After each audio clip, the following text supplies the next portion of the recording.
और प्रभु मसीह ने उससे कहा था कि मुर्गी के 2 बार बांग देने से पहले तू 3 बार मेरा इनकार करेगा। It's amazing, in that very night, Peter denies Christ 3 times in front of different people. And the moment he finished that denying, he finished 3rd time, the rooster crows. That means that in the morning, time has come in the morning. और जैसे ही पतरस वहाँ पर 3 बार प्रभु मसीह का इनकार करता है विभिन्न लोगों के सामने और मुर्गा बांग देने लगता है, और इसका मतलब है कि सुबह आ चुकी है। I can make that sound. You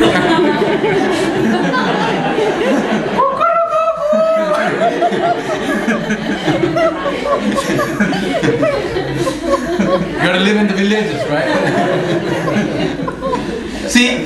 See what is happening. On one side, the disciple who owned himself and said, I will not deny you, is denying him.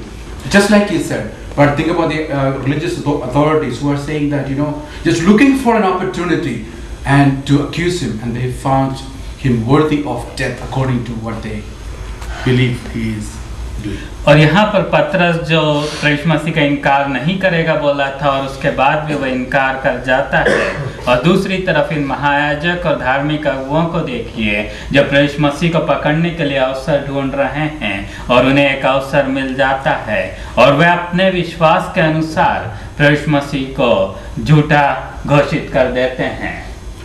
Even though they found him as worthy of death, they said, you know what, we cannot kill him. We don't have the authority under the Roman law to put somebody to death. I don't know when it started, when it ended, because I see Stephen being stoned to death after that, without having any Roman permission. But apparently during that time frame, the Jewish people did not have the authority to put anybody for capital punishment. So they say, you know what, we need to take him to the governor.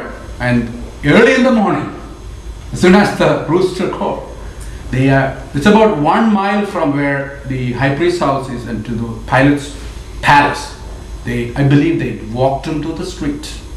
All the soldiers of the high priest, all those people who would accuse him, all the false witnesses. And as this crowd is moving, I am thinking that many people who were in the neighborhood also joined him in the procession, taking him all the way to the palace of Pilate, the governor. और यहाँ पर हम देखते हैं कि सुबह जैसे ही ये सारी चीज़ें होती हैं तो उन्हें महायाजक और उनके साथ के लोगों को ये पता चल जाता है कि उनके पास प्रभु मसीह को मारने का अधिकार नहीं है, क्योंकि उस समय रोमी साम्राज्य का यह नियम था कि यहूदी लोग किसी भी दंड के लिए मृत्यु दंड नहीं दे सकते। इसलिए उन्हें प्रभु मसीह को वहाँ न्यायाधीश के पास ले जाने की, उस समय के गवर्नर के पास ले जाने की आवश्यकता थी। और गवर्नर का जो महल था वह 1 मील दूर था, और सुबह प्रभु मसीह को पैदल यहाँ से 1 मील दूर वहाँ तक ले जाया गया ताकि वह प्रभु मसीह को मृत्यु दंड के लिए वहाँ पर गवर्नर की अनुमति मिल सके। While they are going to Pilate's palace, I am thinking the high priest and all the scribes, the elders, and all the other people are thinking, what are we going to tell Pilate here? We just accuse him of blasphemy, which we understand. The Jewish people, blasphemy, worthy of death, understood. But to Pilate, he's a Roman governor, he's a Gentile, he doesn't know what blasphemy is all about. He doesn't know anything about all these things, so what are we going to accuse him of? They are finding something. We need to twist the story. We need to come up with a new story. And what is that story? He is a troublemaker. He is against Caesar. He told the people not to pay taxes. So he is claiming to be the king of the Jews, and he's claiming to be a revolutionary in the Jewish religion and sect, that he is against the Roman Empire. That is the story that he is bringing before Pilate. और महायाजक के पास एक समस्या थी कि उन्होंने प्रभु मसीह को परमेश्वर की निंदा करने वाले के रूप में घोषित कर दिया है, और वह केवल यहूदी लोग समझ सकते हैं, और जो रोमी गवर्नर था वह रोमी व्यक्ति था, और वह यहूदियों के नियमों को और यहूदियों के धार्मिक आचार विचारों को नहीं समझता था। तो उसके पास अब ले जाते वक्त वहाँ पर क्या दोष लगाएंगे? अगर प्रभु यीशु मसीह को वहां पर मृत्यु दंड दिलाना है तो कोई ना कोई नए दोषों को ढूंढना पड़ेगा।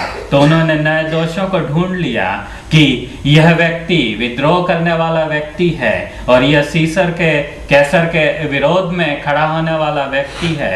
यह व्यक्ति राज्य को उलट पुलट कर देना चाहता है, रोमी साम्राज्य को उलट पुलट कर देना चाहता है। इन सारे नए आरोपों को लेकर वे अब वहां पर जाते हैं। Pilate, when he saw Jesus, he asked him certain questions. One of the questions that he asked is, "Are you the king of the Jews?" और पिलातुस ने जब प्रभु यीशु मसीह को देखा तो प्रभु यीशु मसीह से प्रश्न पूछा कि क्या आप यहूदियों के राजा हैं? Remember the high priest asked, "Are you the Christ?" Now he doesn't care about Christ or blasphemy of God. He just wanted to go to the political side and said, "Are you the king of the Jews?" और वहां पर याद रखिए कि यह महायाजक ने पूछा था प्रभु यीशु मसीह से कि क्या आप मसीहा हैं, और यहाँ पर पिलातुस को मसीहा से या धार्मिक चीजों से कोई लेना देना नहीं है, इसलिए वह राजनीतिक प्रश्न पूछता है कि क्या आप यहूदियों के राजा हो। There also Jesus said, "Thou sayest." You just said it. I am. और यहाँ पर भी प्रभु यीशु मसीह कहते हैं कि जैसा तू कहता है वैसा ही है। But in the conversation, he finds that he is from Galilee. As he is time and he said, "Well, he's a Galilean." That means there's a tetrarch by name. His name is Herod in Galilee. Maybe I should send him there because I don't want to get involved. First of all, I don't want to get into this business because I don't see a good case for here. I find no fault in this man. He claims to be. He says he's the king. They say they're not. The whole nation is coming and saying he's not their king. So I'm confused. So let's push this case to someone else. That's what people do when they have some difficult issues. They want to handle it, so push it to someone else so that you're not blamed. So he tried to push it as far as Galilee, send it to Herod, so that let him handle it. I don't care. So he wanted to wash his hands right there. But let's see what happens. So Jesus and all these people are sent to Galilee to King Herod, the tetrarch, and there he is in the presence of Herod. और यहाँ पर जब पिलातुस बात करता है तो उसे समझ में आ जाता है कि प्रभु यीशु मसीह गलील के रहने वाले हैं, इसलिए वहाँ पर गलील में हेरोद नाम का एक राजा है।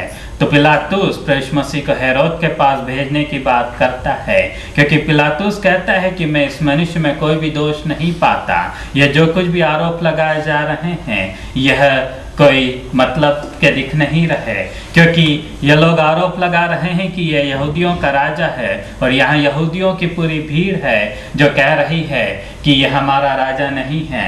तो यह आरोप वहाँ पर सही साबित नहीं हो पा रहा है, इसलिए मैं इस केस यह जो न्याय का यह मेरे सामने है इसे मैं दूसरे राजा के सिर पर छोड़ देना चाहता हूँ, क्योंकि यह सही नहीं लग रहा है। Herod is an interesting guy. He has heard about Jesus by now, all the miracles that he did, and he seems to be especially he's from Galilee, he has some interest in him because he's from my own town, my place. So now he's creating a lot of disciples and a lot of people are going in. So he has heard about Jesus and wanted to really see a miracle. So he asked him, "I heard that you have performed a lot of miracles. Would you perform one for me too?"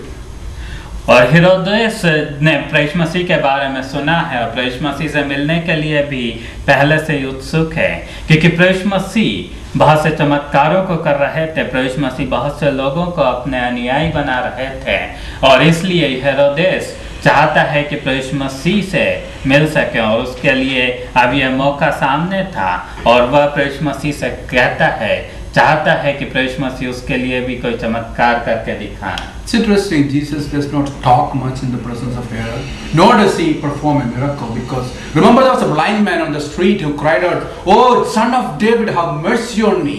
And he had mercy and he stood there, came back and healed him. But here is a king, Herod, asking to do a miracle, but he would not do it. Think about the Lord who is able to understand the need of the people and the circumstance and react appropriately. He's not really asking for the need because a need for a miracle. He just wants to see it, enjoy it, and then maybe still accuse it.